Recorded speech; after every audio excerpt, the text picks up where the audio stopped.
একজন দাগিও যেন নতুন পরীক্ষায় বসতে না পারেন, এই প্রেক্ষাপটেই তাদের গলায় ফের শোনা গেল সতর্ক বার্তা। শুধু এসএসসির তালিকায় থাকা দাগিরাই নয়, স্কুলে যোগ দেননি কিন্তু দাগি এমন কেউ যেন পরীক্ষায় বসতে না পারেন। সোমবার স্পষ্ট করে এসএসসিকে বলল সুপ্রিম কোর্ট। শনিবার রাতে 1806 জন দাগি শিক্ষক শিক্ষিকার নামের তালিকা প্রকাশ করেছে স্কুল সার্ভিস কমিশন, কিন্তু সেই তালিকায় অনেক দাগি শিক্ষক শিক্ষিকাদের নাম নেই।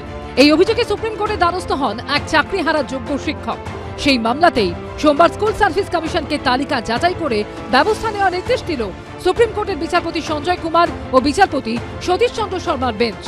সুপ্রিম কোর্ট ফের স্পষ্ট করে নির্দেশ দিল, যারা দাগি বলে চিহ্নিত তারা যেন কোনোভাবেই নিয়োগ প্রক্রিয়ায় অংশগ্রহণ করতে না পারে।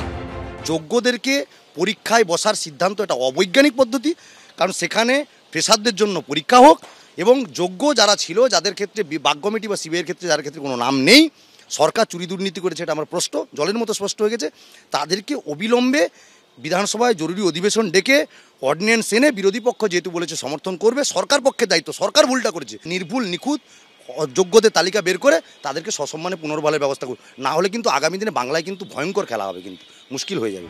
দাগিদের যে সংখ্যা এসএসসি বলছে তা সঠিক নয়, আদতে সংখ্যাটা অনেক বেশি। ইতিমধ্যেই এই অভিযোগ উঠতে শুরু করেছে।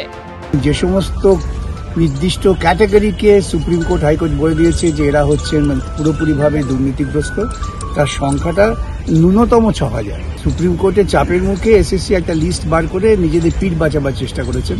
এটা সম্পূর্ণ তালিকা নয়। অযোগ্য যারা দুর্নীতি করে চাকরি কিনেছিল, চাকরি পেয়েছিল, তাদের সংখ্যা আরও অনেক বেশি, অন্তত 6000 তো হবেই।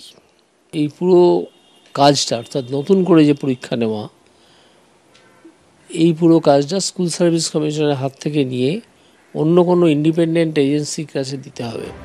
সোমবার সুপ্রিম কোর্টে স্কুল সার্ভিস কমিশনের আইনজীবী দাবি করেন, এসএসসি দাগিদের নামের তালিকা প্রকাশ করেছে এবং তাদের অ্যাডমিট কার্ড বাতিল করা হয়েছে। তখন যোগ্য চাকরিহারা এক শিক্ষকের আইনজীবী বলেন, এসএসসির প্রকাশিত তালিকায় গুরুতর একটি সমস্যা রয়েছে। প্রকাশিত নামের তালিকা থেকে অনেক দাগি শিক্ষক শিক্ষিকার নাম বাদ পড়েছে। এর আগে যে রোল নম্বরগুলি প্রকাশ করা হয়েছিল সেগুলো তালিকা থেকে বাদ পড়েছে। তখন এসএসসির আইনজীবী বলেন, সেই কারণেই সুপ্রিম কোর্ট আপনাদের অধিকার দিয়েছে এরকম কিছু ঘটে থাকলে সেটা স্কুল সার্ভিস কমিশনের নজরে আনার। সুপ্রিম কোর্ট তখন নির্দেশ দেয়, পুরো বিষয়টা যাচাই করে নিন, একজন দাগিও যেন অংশ না নেয়। এসএসসির আইনজীবী বলেন, সিবিআই তালিকায় আরও নাম ছিল, কিন্তু তাদের মধ্যে অনেককে নিয়োগ দেওয়া হয়নি। যারা চাকরি করছিলেন না তাদের নাম তালিকায় প্রকাশ করা হয়নি।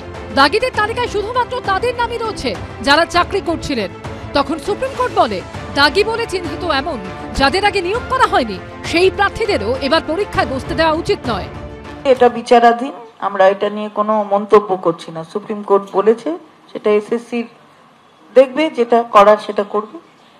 স্কুল সার্ভিস কমিশনের আইনজীবী বলেন, নির্দেশ ছিল সেই সব দাগিদের নাম প্রকাশের যারা চাকরি করছিলেন, তালিকায় শুধু তাদেরই নাম রয়েছে। তখন দুই বিচারপতির বেঞ্চ বলেন, সমস্ত দাগিদেরই সরানো উচিত। শুধুমাত্র যারা চাকরি পেয়েছেন তারাই শুধুমাত্র এই দুর্নীতির বেনিফিশিয়ারি তা তো নয়, এর বাইরেও বেনিফিশিয়ারি রয়েছে যাদের চাকরি হয়নি অথচ তাদের নাম্বার বাড়িয়ে দেওয়া হয়েছে। পুরো টাকাটা দিতে পারেনি বলে তাদের শুধুমাত্র ওই চাকরি হয়নি, তাই তাদের আবার নতুন নিয়োগ প্রক্রিয়ায় বসিয়ে নতুন নিয়োগ প্রক্রিয়াটিকে কলুষিত করবেন, এটা হওয়া উচিত নয়, বাঞ্ছনীয় নয়। এদিকে এসএসসির তালিকা প্রকাশের পর এবার আদালতের দ্বারস্থ হয়েছেন দাগি শিক্ষকদের একাংশ। নতুন নিয়োগ প্রক্রিয়ায় অংশগ্রহণ করার জন্য হাইকোর্টে আবেদন জানিয়েছেন প্রায় 350 জন দাগি শিক্ষক। বিজেন্দ্র সিংহ, সৌভিক মজুমদার ও কৃষ্ণেন্দু অধিকারী রিপোর্ট, এবিপি আনন্দ।